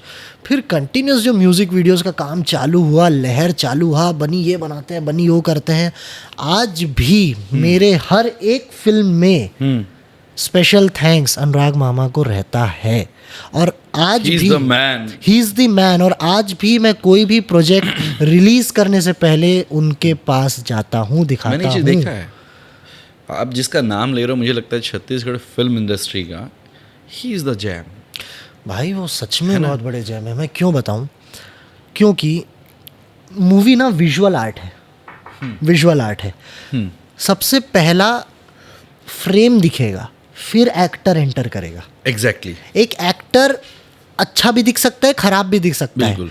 माई बाप कौन है? सिनेमेटोग्राफर, डीओपी बाप है, डायरेक्टर बाप है। एक एक्टर को वो कुत्ता भी दिखा सकता है, कुत्ते को वो हीरो भी दिखा सकता है। बिल्कुल बिल्कुल बिल्कुल। तो ये पावर होता है कैमरे में। और कैमरे का बाप होता है कैमरा ऑपरेटर, जो उस कैमरे के साथ खेले। लिटरली अनुराग वो आदमी है जो कैमरे को अपने इशारों पे घुमाता है। कैमरा उसके लिए खिलौना है भाई, टॉय है, लिटरली टॉय है। वो कैमरे के साथ एक्सपेरिमेंट करता है। मैं नहीं बोलूँगा कि वो कैमरा से शॉट लेता है, वो आदमी कैमरा के साथ एक्सपेरिमेंट करता है भाई। मैंने सुना है कि भी वो बहुत डिफरेंट शॉट दंतेला पे भी डाला, आज से 3 साल पहले डाला। हाँ भाई, लिटरली छत्तीसगढ़ में मान लो 10 डीओपी हैं। हाँ। 10 में से हार्डली ऐसे डीओपीज होंगे जो वर्ल्ड सिनेमा देखते होंगे। एग्जैक्टली। नहीं देखते हैं। अनुराग देखता है, मामा देखता है क्या चल रहा है, कैसा चल रहा है। एग्जैक्टली क्या कैसे नया कर हो सकते हैं? सकता है, क्या हो सकता है। मैं जब बात हो रही है आपके अनुराग मामा की, ही इज़ माई ब्रदर, है ना, मैं अब उनके साथ रहता हूँ, आपको पता ही है। मैं उस व्यक्ति में एक चीज़ का बहुत ही ज़्यादा कायल हुआ। वो मुझे खुल के बोलता है एक चीज़, भाई मेरा ये है और ये नहीं है, और ऐसा होगा और ऐसा नहीं होगा। ठीक है, हमारे बीच में बहुत ओपनली बातें होती हैं, और बहुत दिल का साफ इंसान है वो। मेरे बीच में नहीं, वो अगर किसी के साथ अगर उसका दिल मिल गया अनुराग भाई का, तो वो बात बहुत बहुत स्मूथली होना है। फिर तो कुछ भी हिडन नहीं है, बस ये मिलना चाहिए। ये नहीं मिला तो वो किससे बात नहीं करते। ये मेरे से ज़्यादा आप जानते हो, क्योंकि मेरे से पहले से आप जुड़े हुए हो। हाँ हाँ। मैं सिर्फ गाड़ी में अगर उनके साथ रायपुर तक जा रहा होता हूँ, 90% टाइम मैं उनके साथ अभी बिता रहा हूँ, छत्तीसगढ़ में रहता हूँ, तो आपको पता है मैं कुछ चीज़ें नहीं बोल सकता, ठीक है, और आप चीज़ों को जानते हो। हाँ। वो बंदे यहाँ से जाते वक्त वहाँ तक पूरी मूवी मुझे सुना देते हैं। हाँ। अच्छा, मूवी सुनाना बड़ी बात नहीं है, मूवी का विजुअल मुझे दिखा देता है कि दीपक भाई अगर ये ऐसा होगा, तो मैं अगर कुछ थॉट प्रोसेस उसमें रखता हूँ, क्योंकि वो देखो बंदा तब आपके साथ सही बंदा है जब वो भी अपनी कोई चीज़ बात रखे। हाँ हाँ वाला तो मैं कभी रहा नहीं, मेरी लड़ाइयाँ कई लोग से इस चक्कर में। He loves me a lot. बोलते मुझे यही चाहिए था किसी बंदे के अंदर, जैसे आपके अंदर चाहिए था कि वो स्पार्क था ना एक दूसरे के बीच में, कि यार ये चीज़ें होनी चाहिए। आज भी मामा लिटरली, मैं जब भी मामा कुछ लिखता है, जैसे अभी हार्डली 10-15 दिन पहले की बात है, मामा पता होगा, मेरा शूट खत्म हुआ था 11 बजे, मेरी बैंड बजी हुई थी, थका हुआ था। 11:30 बजे मामा कॉल किया कि बनी पहुँच, एक कहानी डिस्कस करना है। मैं घर से खाना वाना पैक करा के पहुंचा हूँ मामा के पास कि मामा भले साथ में खाना खाएंगे लेकिन करते हैं बात। और मामा का सबसे पहला वर्ड ये था कि बनी फंसा हूँ बे, मेरे को नहीं समझ आ रहा है, बताना आगे क्या करें। अच्छा, कुछ सब कुछ पता होता है उस व्यक्ति को ना, मैं आपको बता दे रहा हूँ, ये चीज़ मैं जान चुका हूँ ना। हाँ, उस व्यक्ति को सब कुछ पता होता है। अनुराग निर्मलकर AVF स्टूडियो के जो फाउंडर हैं, उनको सब कुछ पता होता है। वो सिर्फ आपसे अपने आप को अपने ही दिल की तसल्ली के लिए रीचेक कर रहे होते हैं कि आपका क्या ओपिनियन है। हाँ, और आपका क्या ओपिनियन है। और दूसरा ये कि एज अ डायरेक्टर वो आदमी ना रिव्यूज और पॉइंट ऑफ व्यू बहुत लेता है। बहुत पहले ही चीजें लेना कि क्या होगा, कैसे होगा, क्या नहीं करना है। एक लड़का, जैसे बोलते हैं मामा कि बनी एक लड़का सड़क से चल के जा रहा है, उसको कुत्ता काटा और वो आगे जाके गिर गया। अब तू बता, तो उसको कुत्ता दौड़ा के काटा है अच्छा लगेगा, कि खड़ा वो कुत्ते के ऊपर पैर रख दिया तो अच्छा लगेगा? मतलब वो आदमी इतना डीप सोचता है भाई। मैं वही तो बोल रहा हूँ आपको कि मैं यहाँ से रायपुर तक सिर्फ 40 मिनट्स में हम पहुँचते हैं, हाँ सिर्फ 40 मिनट्स में पहुँचते हैं, और हम जब भी पहुँचते हैं एक मूवी हम खत्म करते हैं। हाँ वो सीधे में बोलते हैं बाबा कहाँ हो आप, आपके वाला मामा वाला रिश्ता है, तो मेरा बाबा वाला हाँ, रिश्ता हाँ, है। हाँ। बाबा कहाँ हो आप, यहाँ बाबा पहुँचो तो आप, ठीक है आप आओ नेहरू नगर में, गाड़ी खड़ा करो, किसी एक की गाड़ी खड़ी होगी, या तो उसकी या तो मेरी। कल मेरी गाड़ी वहाँ दंतीला की ऑफिस में खड़ी है, मैं अब बिना गाड़ी की घूम रहा हूँ। मुझे रात को बोलता है कि बाबा क्यों जाओगे, ऐसा एक काम करो, ऐसा करो कि सुमित भाई भी जा रहे हैं और आप भी जा रहे हो, गाड़ी यहीं खड़ी रहने दो, आप और सुमित भाई निकलो रात को 3 बजे, और क्या हो गया, गाड़ी यहाँ खड़ी है, ऑफिस हमें छोड़ दो। तो ऐसे में नेहरू नगर सामने भी गाड़ी खड़ा करवा देते हैं भाई साहब। तो मैं अब मया टीवी के सामने जाने के, तो भाई समझ रहे हो मेरी गाड़ी है सुपर टीवी, हाँ। तो वहाँ जान मुझे गाड़ी खड़ा कर देता हूँ ताकि वो सेफ जगह है। हाँ फिर मैं और बाबा निकल जाते हैं बस कि यार टूर पे। तो हम चीज़ें जब बात कर रहे हो तो हमें बहुत मतलब उस व्यक्ति के पास से सिर्फ आज इतनी बात इसलिए हो रही है क्योंकि ही इज़ अ पॉजिटिव मैन। लेकिन एक व्यक्ति के और नाम आ रहा है इनके मुंह से बार बार, वो है अमित भाई। अरे यार अमित मामा तो मेरे जीवन का ऐसा आदमी है भाई, जो मेरे को उठा के कहीं और ही पहुंचा दिया। मतलब जब मैं थिएटर करता था मामा के साथ, मामा मेरे सीनियर थे थिएटर में, अमित मामा। ओके। तो सब जानते हैं अमित भाई, पूरा इंडस्ट्री जानते हैं पूरा उनको, industry अनुराग सब जानते हैं अमित एवरीवन भाई को, एवरीवन। एवरीवन। ठीक है, वो आदमी लेकिन अभी इतना फेमस क्यों नहीं हो पाया है? बिकॉज वो आदमी ना बहुत सच्चा है, बहुत सच्चा है। और इस इंडस्ट्री में सच्चे लोग की कीमत थोड़ी कमजोर है, कीमत थोड़ी कम रहती है। और मैं उनको इसलिए मानता हूँ ना क्योंकि वो आदमी ठंडे पानी को ठंडा बोलेगा, गर्म पानी को गर्म बोलेगा, गुनगुना पानी को गुनगुना बोलेगा। डायरेक्टर बोल रहे हैं ना अभी, तो इसको थोड़ा सा बोल देना यार, गर्म है लेकिन ठंडा बोल दे। नहीं सर, नहीं हो पाएगा मेरे से, मैं क्यों अपने आर्ट को बदनाम करूं? इसलिए वो आदमी मुझे पसंद है। तो मामा मुझे बताया कि भाई तेरी सही जगह यहाँ नहीं है, तू जा बॉम्बे। मैं पहली बार जब बॉम्बे गया था मामा के साथ गया था। मैं बॉम्बे वाले कल्चर पे आना चाहता हूँ। हाँ। मेरा नेक्स्ट क्वेश्चन बॉम्बे से बहुत सारा कॉम्प्लिकेटेड है। प्लीज कंटिन्यू करते हैं आगे। और हाँ। अमित भाई बारे में कुछ और कहना है आपको? मामा आई लव यू, और क्या बोलूँगा यार। आप बॉम्बे गए, मैं भी बॉम्बे में रहा हूँ, आप भी बॉम्बे में रहे हो, आप बॉम्बे से रिटर्न होके छत्तीसगढ़ भी आए हो, ठीक है भाई। यहाँ के ना बहुत सारे आर्टिस्ट आप जा चुके हो, तो इसलिए ऑनेस्टी के साथ अमित मामा की कसम सच बोलना, हमारे छत्तीसगढ़ में ज़्यादा अपॉर्चुनिटी है कि बॉम्बे में। टू बी फ्रैंक, एकदम फ्रैंक आंसर देना। बॉम्बे। हाँ। और लेकिन ग्रैब कहाँ कर सकते हैं हम जल्दी? छत्तीसगढ़। अब which is better for you, for me, for everyone who live in Chhattisgarh? For your opinion only. My opinion. हाँ, मेरा फ़र्क नहीं पड़ता, मैं क्या रख रहा हूँ। माई ओपिनियन ये है, छत्तीसगढ़ इज़ मोर बेटर। यही मेरे दिल में भी था, तो मैं यही इसलिए पूछा आपसे कि आपका ओपिनियन क्या है। छत्तीसगढ़ इज़ मोर क्योंकि बेटर। 3 महीने में शायद मैं वहाँ पॉडकास्ट कर रहा होता, तो मुझे नहीं पता मैं कितना अच्छा नाम कमा पाता, फेम कमा पाता, लोग मुझे कितना प्यार करते हैं। But in short period of 3 to 4 month, मैं जब भिलाई में आया, भिलाई में चीज़ शुरू किया, मेरे यहाँ बहुत अच्छे दोस्त बने, बहुत अच्छे कनेक्शन बने मेरे इंडस्ट्री में, बहुत अच्छे लोग जान रहे हैं। आज मेरे पास मूवीज़ हैं भाई, प्रमोशन के लिए मूवीज़ है। एक मूवी मैं ख़त्म की, दूसरी मूवी मैं आपको बता चुका हूँ, जो ऑन द लाइन है कि भाई आप कब फ्री हो रहे हो कि हम इस प्रोजेक्ट पे साथ पे काम बॉम्बे करें। की दिक्कत ये है ना कि लोग साथ नहीं देते हैं, वो किसी भी वक्त आपका साथ छोड़ सकते हैं।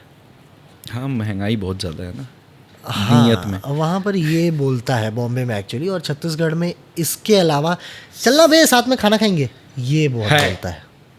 ये चीज़ यहाँ का डायरेक्टर प्रोड्यूसर भी आपके साथ बैठ के खाना खाता है। हाँ, वो आपको अलग नहीं, ये मैं मानता हूँ, ये अपनी छत्तीसगढ़ है। इसलिए मैं आपसे पूछा कि अपॉर्चुनिटी तो आप वहाँ बोले, लेकिन Literally. कहाँ रहना चाहिए। हाँ।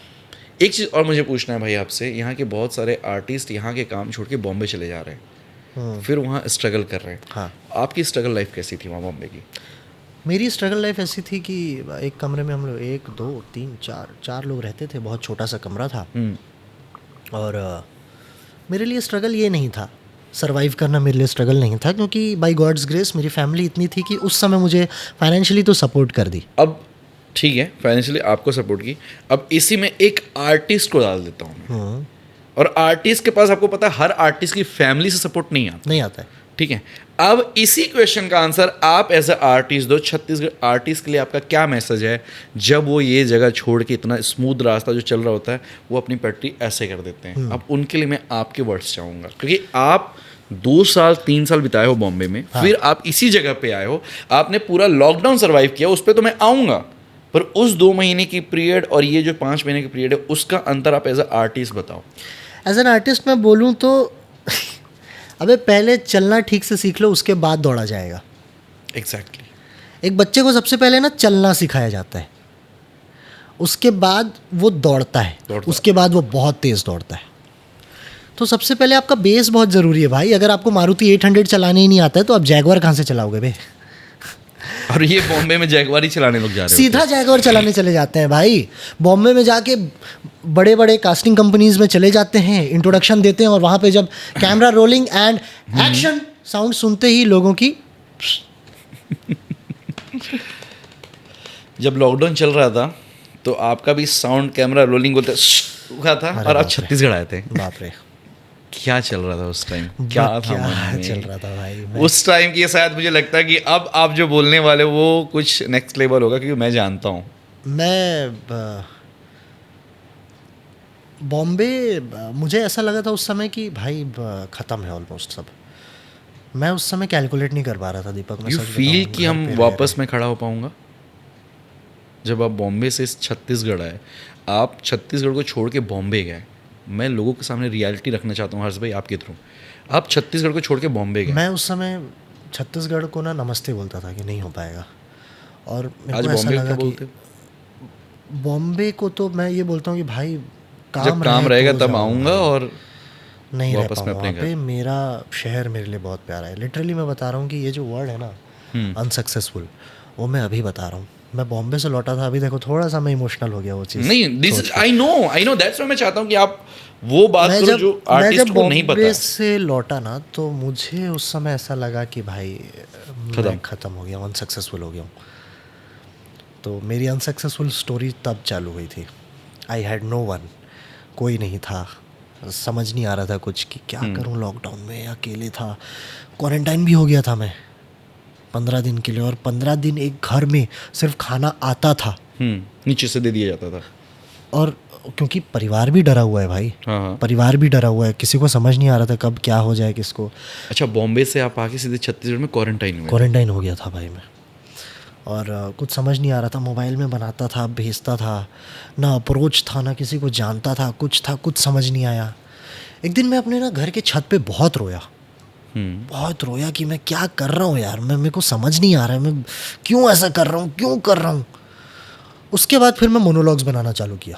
हाँ, जो आपके आते थे बीच में, आई नो, मैं मोनोलॉग्स बनाना चालू किया कि भाई मेरे पास है मेरा कैमरा, हाँ। मेरे पास खुद का सेटिस्फैक्शन लेवल आएगा इससे। आर्टिस्ट तो वही करता है ना, फिर अंत में हारता नहीं है ना, उसको हारने नहीं आता। मैं बनाता हूँ, Okay. मैं बनाते गया, लोगों को भेजते गया, and this is for all the actors कि ये बहुत ज़रूरी है भाई। ये टूट के आप करोगे उससे बेटर है अभी आप अच्छे कंडीशन में अभी कर लो।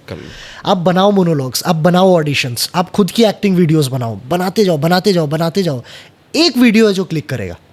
सिमिलरली मेरे साथ ये हुआ, सिर्फ एक वीडियो क्लिक किया मनीष मानिकपुरी सर को, और उन्होंने मुझे एक छोटे से कैरेक्टर के लिए वैदेही में कास्ट किया। पहली फिल्म थी आपकी? पहली फिल्म, और एक छोटा सा कैरेक्टर था। मैं पेशेंट था और बेड में मेरा डेथ सीन था, और मरने के पहले जो लास्ट डायलॉग्स थे वो था। और वहाँ पर आपका थिएटर काम आता है भाई। एक टेक मिलता है आपको, और पूरा क्रू खड़ा होता है, फोड़ देते हो पूरा क्रू खड़ा होता है। मुझे याद है अभी भी जो डीओपी थे पुच्चू भैया, हमारे पांडु के बड़े भैया, हाँ, आई नो, वो मुझे जानते पहले से थे क्योंकि भिलाई के तो सब जानते हैं। उन्होंने अपने मुँह से एक वर्ड बोला, मनीष भैया भिलाई का एक्टर है, एक टेक ही देते हैं ये लोग। और वहाँ से मुझे देखा उस मूवी के डायरेक्टर गंगा सागर पंडा जी ने। हाँ, बहुत बड़े आज के डेट में वो डायरेक्टर हैं भाई। पूरन सर ने देखा। पूरन सर भी मेरे गुरु हैं। मैंने उनको पूरन सर से मैं कल मिला ना। हाँ। बोलते हैं मैं देखते रहता हूँ, आज तो मेरा सर आप नेक्स्ट में इनवाइटेड है, प्लीज़ आइए। पूरन सर देखे मुझे, और भाई उन्होंने उठाया मुझे, और लिटरली मनीष सर तक भी पहुंचाने वाली ज्योत्सना थी। उन्होंने ही, ज्योत्सना नहीं, मुझे कॉन्टैक्ट्स वगैरह दिए थे कि तू इनको अप्रोच कर। मैं सबको भेजा, सबको भेजा। इंडस्ट्री में जब ज्योत्सना का बात आया, इंडस्ट्री में सबसे स्वीट और सबसे ज़्यादा हेल्पफुल नेचर अगर किसी लेडी के अंदर है तो वो ज्योत्सना ताम्रकर है। वो किसी की भी हेल्प करने से पीछे नहीं हटती। हाँ। एनीबॉडी कोई, वो जानती है नहीं जानती, डजंट मैटर। डजंट मैटर कि सी नो सी डोंट नो। आपने अगर कुछ उनसे पूछा है, कुछ हेल्प चाहिए, वो आपको करेंगे। ज्योत्सना ना चेस में हार जाएगी क्योंकि वो यहाँ से नहीं सोचती। नहीं, यहाँ वाला ना, यहाँ वाला कहानी उनका कंप्लीट, यहाँ वाला कहानी, ये वाला तो कहानी वो सोचती ही नहीं। मैं अगर मैं उनके साथ कितने दिन से बिता रहा हूँ ना समय, अब जब सबके साथ, तो मैं सोचता हूँ कि दे ऑल फ्रॉम हार्ट, उनको यहाँ से मतलब है। ये बाद में काम करते हैं, ये पहले काम करते हैं। अगर आपने कुछ बोला और आपको चाहिए तो उनका दिल कह रहा है, अब उनसे झूठ बोल लो यार, और उनको लगे कि यार तुम तकलीफ़ में हो तो सिविल लाइक कि हाँ मैं कुछ और हेल्प कर सकती हूँ तो वो बताओ। ये मैंने देखा। मैं तो अभी उन लोगों को थोड़ा बहुत ये समझाता हूँ, भाई ये नहीं करना है। हाँ। क्या करना है ज़्यादा, मतलब मेरा इंपॉर्टेंट ये रोल रहता है कि यार ये नहीं करते, इसको छोड़ो। हाँ। तो वो चीज़ है। हाँ, आपके पे आते हैं ना वापस। तो आपकी वो अनसक्सेसफुल स्टोरीज में एक सक्सेसफुल भी लिखा हुआ है, वो कब शुरू हुआ? क्योंकि ये असफलता ऊपर लिखी हुई तो नीचे सफलता भी तो लिखी हुई है। वैदेही आपने फर्स्ट किया। वैदेही के बाद जब मुझे गुइया में कास्ट किए पूरन सर, ओके, पूरन सर मामा भी मामा है। पूरन सर का मैं नाम उनमें इसलिए नहीं लिया क्योंकि वो मेरे गुरु भी हैं, गुरु, इसलिए उनका नाम मैं इसलिए नहीं ले पाता हूँ। उनको भी मैं मामा बोलता हूँ, पूरन सर को। पूरन सर जब मुझे छोटे से कैरेक्टर में देखे ना, उन्होंने मुझे गुइया में कास्ट किया। ओके। एक छोटा सा सीन था जिसमें मैं मेरी एंट्री से ही उन्होंने मुझे जज कर लिया था। गुइया में एज अ विलन प्ले कर रहा था, अमलेश नागेश के अपोजिट। सबसे बड़ी बात है, यहाँ के सुपरस्टार बोलते हैं अमलेश भाई को, है ना, he is a mega star of Chhattisgarh. उनके अपोजिट में विलन प्ले कर रहा था और बहुत ज़्यादा फाइटिंग नहीं था, क्योंकि फाइटिंग वाला काम तो क्रांति भैया कर रहे हैं। जो दिमाग वाला क्रिमिनल था वो मैं था। ओके। तो मेरे जो छोटे छोटे एक्टिविटीज़ होते थे ना, दरवाजे से उतरना और वो थूकना, जिस तरीके से सिगरेट पीना स्टाइल, या वो विलनिश पैटर्न, वो अट्रैक्ट किया मामा को। उसके बाद तो मैं रजिस्टर हो गया छत्तीसगढ़ में। उसके तो बाद आपने किया जवानी जिंदाबाद, लगे है, मोला तोर, जवानी जिंदाबाद में मैंने कॉमिक कैरेक्टर किया था। 3 भी थे, 3 में थे आप, और वेद में भी हो आप, है ना। कैसा लग रहा है इतनी सारी मूवीज में, जो बंदा बॉम्बे में इतना दिन स्ट्रगल किया, यहाँ आके कम से कम 10 मूवीज कर लिया, अपने वेब सीरीज 4-5 अपने उसमें कैटलॉग में ऐड कर लिया, है ना। How are you feeling now? बहुत अच्छा लग रहा है भाई। क्या अब आप इस बोर्ड को कंप्लीट कर पा रहे हो कि नहीं कर पा रहे हो? बिल्कुल, अब तो ये अनहटा है मेरे लिए, है ना। हट गया ना, हट ये गया बोर्ड ना, कंप्लीट हो गया ना आपके साथ, ये अनहट गया है। सक्सेसफुल स्टोरी अब लगता है मुझे, अब लगता है। हाँ, तो मतलब मैं सही लिखा हूँ ना? बिल्कुल भाई, बिल्कुल सही लिखे। और मुझे ऐसा लगता है कि शायद आज तक किसी ने ये कवर नहीं किया था मेरे साथ कि मेरे साथ लॉकडाउन में क्या हुआ। थैंक यू सो मच दीपक यार। ये मतलब ये पता नहीं मैं जीवन में कभी कहीं रजिस्टर करवा पाऊंगा कि नहीं रजिस्टर अभी और होगा, अभी तो शुरू किए हम लोग। ये रजिस्टर हो गया यहाँ पे। ये तो अब कैसा लगता है जब आप सरकारी अफसर के भी आप पार्ट रह लिए, है ना, ऐसी बड़ी बड़ी वेब सीरीज़ के आप पार्ट हो, आप बड़ी बड़ी मूवीज़ के पार्ट हो। नाउ हर्षवर्धन भाई क्या फील करते हैं? अब मुझे ऐसा लगता है कि यार बहुत टाइम के बाद अब वो रेस्पेक्ट मिल रहा है छत्तीसगढ़ से, जो मुझे समय लग गया। अब मतलब लग रहा है कि यार जाने की ज़रूरत नहीं है वापस, यहीं पर कई सारे आपके प्रोजेक्ट डिजिटल पे आए हैं, राइट भाई। तो डिजिटल पे काम करना और एक बार थिएटर काम करना, मतलब जो थिएटर में पार्ट होता है, तो कौन सा प्लेटफॉर्म आपके हिसाब से बेटर लगता है, या क्या सोचते हैं आप प्लेटफॉर्म को लेके? मेरे लिए तो शुरू से मैं डिजिटली ही काम करना चाहता था, लेकिन मुझे ऐसा लगता है कि थिएटर प्रैक्टिस है। ओके। थिएटर आपका रेस ट्रैक है, और डिजिटल आपका रोड है जहाँ पर आपको एक्चुअली गाड़ी चलानी है। तो आप डिजिटल वाले पे गाड़ी चलाने वाले पे हो, या फिर थिएटर इन द सेंस, मेरा थिएटर से मतलब वो नहीं है, मेरा थिएटर से मतलब स्क्रीन से मतलब है। ओके, मैं तो भाई दोनों वाला थिएटर तो मैं समझ गया कि आपने गाड़ी चलाई और यहाँ तक आ गए। मेरा थिएटर से मतलब है स्क्रीन। मैं तो भाई दोनों वाला हूँ। अब यार अरिजीत सिंह को ये थोड़ी बोल सकते हैं कि भाई तुम ये गाना गा पाओगे, ये नहीं गा पाओगे, ऐसा थोड़ी होता है। मैं तो चाहे आप पर्दे पे दिखा दो, चाहे मोबाइल पे दिखा दो, जहाँ भी मेरा क्राफ्ट तो सेम रहेगा। ओके। लेकिन आपके अलग अलग कुछ प्रोजेक्ट्स हैं, उसके रोल्स मेरे पास लिखे हुए हैं, ये आपके फ्रेंड से मुझे मिला था। मैं इसके बारे में आपके थोड़ी ओपिनियन जानना चाहूँगा। ICU, Lakkad Bagga, Rocky the slaves, romance in Louisiana, लिक्यूना। ओके। जैसे प्रोजेक्ट्स में काम किए, तो इसमें जो किरदार थे आपका जब काम करना था, उसमें क्या चैलेंज था या कैसा था वो काम करना भाई? बहुत अलग अलग कैरेक्टर्स थे। हाँ, I know every character, but आपने बोला ना थिएटर आर्टिस्ट, चेंज। हाँ, बहुत अलग अलग कैरेक्टर्स थे। सबसे ज़्यादा मज़ेदार ना इसमें रोमांस इन लक्यूना था। रोमांस इन लक्यूना इसलिए सबसे ज़्यादा मज़ेदार था क्योंकि मुझे ऐसे कैरेक्टर प्ले करना था जो ना मैं कहीं देखा हूँ, ना मैं कहीं सुना हूँ, ना मैं उसको समझ सकता हूँ, क्योंकि वो एक इमेजिनरी कैरेक्टर था। ओके। और लुकियाना लुकियाना लक्यूना लक्यूना लक्यूना। लक्यूना lacuna. Romance in लक्यूना। Lacuna. Romance in लक्यूना एक इंग्लिश फिल्म है। Okay. It's kind of Hollywood film, ठीक है, जो बर्लिन में चली है। एंड अच्छा, बर्लिन में ये मूवी चल रही थी आपकी? इसके प्रोड्यूसर हैं अमित जैन जी, ईरा फिल्म्स, ओके। छत्तीसगढ़ के। डायरेक्टर हैं हमारे विक्रम मिश्रा, और बर्लिन में तो चली। भाई बड़े व्यक्तियों के साथ में बैठा हूँ। पॉइंट है ना भाई, बड़े व्यक्तियों के साथ में बैठा ही हूँ। तो बस वही है, दिक्कत वही होता है कि पब्लिक तक पहुंचने के लिए आपको पर्दे तक आना पड़ेगा। ये पिक्चरें ऐसी हैं जो बहुत ज़्यादा कमर्शियली तो कमा नहीं पाई, लेकिन बट एक इम्पैक्ट छोड़ गई। आपकी एटलीस्ट कैटलॉग, आपकी प्रोफाइल में ये मूवीज हैं। हाँ, अभी जैसे जो मेरा बड़ी खुद का movies हैं। IMDb प्रोफाइल है, वो एक वेरीफाइड बॉलीवुड प्रोफाइल है। Verified profile, I know. तो वो चीज़ होता है इसके। दोबारा मुंबई लौटने का फैसला है या क्या है, प्लान है? नहीं यार, अभी मन नहीं है। अभी यहीं करेंगे काम, अभी यहीं करेंगे काम। यही करेंगे। लौटेंगे बॉम्बे बिल्कुल, कुछ बहुत बढ़िया करने के बाद ओके। बॉम्बे से काम आएगा तो बिल्कुल करेंगे। भाई एक एक्टर है, एक्टर मतलब समझ लो पानी है। पानी को आप ठंडा करो, गर्म करो, गुनगुना करो, बहा दो, जिस फेंक दो, base पे उड़ा दो, डालो, वो जो तैयार करना है करो। भाई मैं तो एक्टर हूँ। आगे की जो आपके प्रोजेक्ट्स हैं उनके बारे में थोड़ा बहुत हमें बताना चाहोगे? बिल्कुल अगर बताना आपका चाहूँगा, दिल, मन, दिमाग, इच्छा सब कह रहा हो। बिल्कुल बताना चाहूँगा। आगे के जो प्रोजेक्ट्स हैं ना भाई, उसमें इतने मज़ेदार मेरा कैरेक्टराइजेशन हुआ है कि आपको देख के मज़ा आएगा। मतलब लिटरली दीपक, मैं तुझे भी ये बोल रहा हूँ, सॉरी मैं आपको टोक रहा हूँ, बट आई नो वो प्रोजेक्ट्स पे जाएंगे। मुझे एक चीज़ और जानना है कि आप जब मूवीज़ चूज़ करते हो, ठीक है, आगे आने वाली मूवीज़ हैं, आप जब मूवीज़ चूज़ करते हो तो आप उस पर क्या देखते हो? कहानी देखते हो, चीज़ें देखते हो? क्योंकि मैं लास्ट क्वेश्चन नहीं चाहता हूँ, मैं चाहता हूँ लास्ट से पहले भी कुछ मैं जानूँ। तो थोड़ा देर के लिए उसको होल्ड कर रहा हूँ, ये मुझे बता दो। मैं कैरेक्टर देखता हूँ यार। कहानी से कोई लेना देना नहीं चीज़। मेरा कैरेक्टर क्या है, मेरा रोल क्या है, मुझे क्या करना है, मैं उसमें परफेक्ट हूँ कि नहीं, ये सिर्फ हर्षवर्धन जी जज करते हैं। सिर्फ ये मुझे कहानी से कोई मतलब नहीं है। मुझे डायरेक्शन से कोई मतलब नहीं है, मुझे प्रोड्यूसर से कोई मतलब नहीं है, मुझे को एक्टर से कोई मतलब नहीं है। अगर कैरेक्टर अच्छा है तो भाई मैं उसको 100% करूँगा।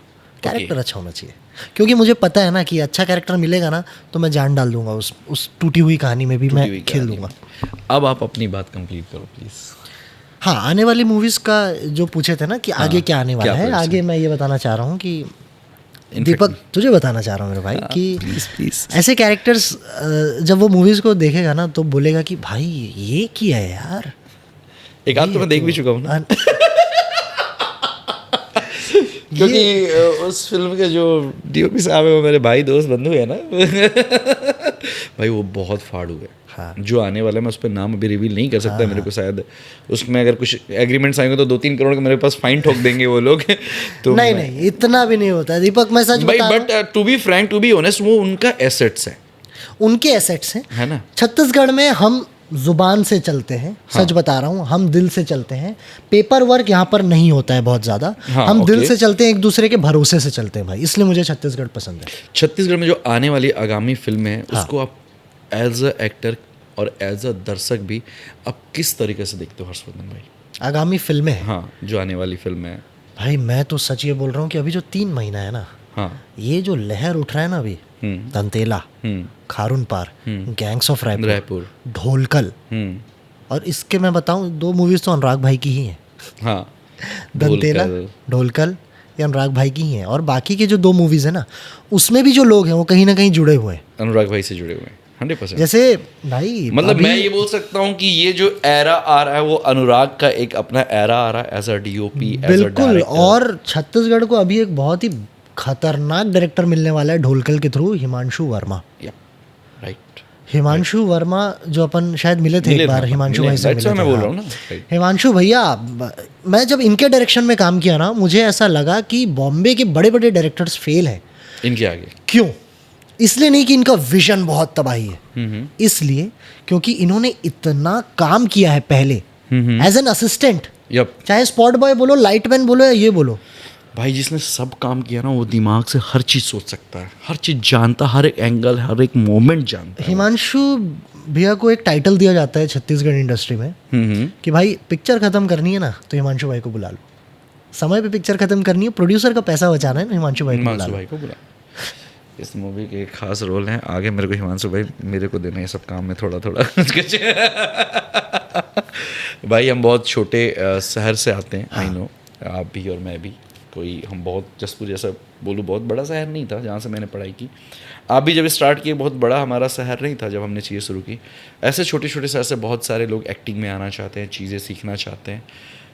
आप इतना आगे तक पहुंच गए, मुझे लगता है कि अभी एक ढोलकल आने वाली, उसके बाद हम एक बार अगेन हम पूरी कास्ट का तो पॉडकास्ट प्लान हो ही जाएगा, मुझे बिल्कुल पता है। यार, फिर मैं बिल्कुल। आपसे मिलने वाला हूँ तो उस टाइम मैं कुछ जो क्वेश्चंस बचे वो समय का भाव है ना, 1-1.5 घंटे तक ही डाल सकते हो। हाँ, ये हाँ। 1.5वां घंटा चल रहा है तो मुझे ये क्वेश्चन पूछना पड़ रहा है हाँ। कि उनके लिए एक जाते जाते हर्षवर्धन भाई एक अच्छा सा message as a actor, as a co actor, या आप अपने लाइफ को स्टार्ट करना चाहते हो उसमें आप जोड़ के दे सकते हो। एंड आप जैसा अगर आर्टिस्ट मेरे पॉडकास्ट पे आए हो तो मुझे लगता है कि इसकी क्लोजिंग भी आप उसके बाद प्लीज़ आप ही करना। ओके, तो मैं यहाँ पर अपने आप को सिर्फ एज एन एक्टर प्रेजेंट नहीं करना चाहता हूँ, मैं आपको ये भी बताना चाहता हूँ कि we own a casting company जिसका नाम है कास्टिंग है। Yup yup yup yup yup एक बार तो बात होना चाहिए हाँ कास्टिंग है। बिल्कुल, we own a casting company जिसका नाम है कास्टिंग है। तो मैं सारे एक्टर्स को ये बोलूँगा कि आप बहुत मेहनत करो यार। मेहनत भी कैसे करो, जाके लोगों से मिलो मत, आप मोबाइल उठाओ, आप अपने मोनोलॉग्स बनाओ, आप खुद के ऊपर काम करो, आप किताबें पढ़ो, आप पिक्चरें देखो और फिर अपने आप को प्रेजेंट करो एक ऐसे वीडियो में जो वीडियो आपका बेस्ट रहे। वो वीडियो को लाओ आप हम तक, मैं बैठा हूँ ना। सब कर देगा, सब कर देगा, definitely he will do everything. Closing भी दो ना, ये पॉडकास्ट की एंडिंग आप ही करोगे। इतना अच्छा एक्टर होने के बाद मैं क्यों करूं भाई, मैं क्यों करूं? Okay, so thank you so much. This was Deepak Singh from unsuccessful stories और ये मेरे साथ बैठे हैं हर्षवर्धन, बहुत ही कमाल एक्टर हैं। धन्यवाद सर। और मैं आप लोग को यही कहना चाहता हूँ कि बहुत अच्छा लगता है जब आप ऐसे लोगों के साथ बैठ के पॉडकास्ट करो जो इतना ब्लंटली और इतना अच्छा और इतने सच्चाई के साथ बोलते हैं। Thank you sir. मैं दिल से चाहता हूँ एज अ दीपक की हर्षवर्धन बहुत बहुत ग्रो करे अपने लाइफ में। और अब मैं एज अ हर्षवर्धन बोल रहा हूँ कि Deepak I love you so much I भाई। love you too, और भाई। Thank you so much Seriously, I love पूरे you too। छत्तीसगढ़ और पूरे आर्टिस्ट समाज के तरफ से कि भाई आप कंसिस्टेंट रखे हो भाई थैंक यू। और ऐसे लोगों को भी मौका दे रहे हो भाई जिनको सच में पहचान की ज़रूरत है। थैंक यू थैंक यू और ये बहुत ज़रूरी है भाई। भाई, बस कोशिश है, आप लोग का प्यार मिलता रहा तो डेफिनेटली मैं बेचारे कर लूंगा। नए लोगों को ये लगता था कि यार ये जो अब काम कर लिया उन्हीं का पॉडकास्ट होता है, नहीं नहीं, ऐसा नहीं है। This is wrong, this is totally wrong. और मैं सच बताऊं, और कभी भी आप एक सक्सेसफुल आदमी से उतना नहीं सीखोगे जितना आप एक अनसक्सेसफुल आदमी से सीखोगे। और हम सब लाइफ में कहीं ना कहीं कभी ना कभी तो अनसक्सेसफुल रहे हैं ना, तभी तो मैं चाहता हूँ ना कि इस कहानी इसमें इस स्टोरी में सब कुछ हो, असफलता भी हो, सफलता भी हो और आपके आने वाली जर्नी भी हो। So please keep loving, keep dreaming, keep hustling guys. Love you all and love you. Thank you so much. Thank you so much. जय जोहार, जय छत्तीसगढ़। जय छत्तीसगढ़।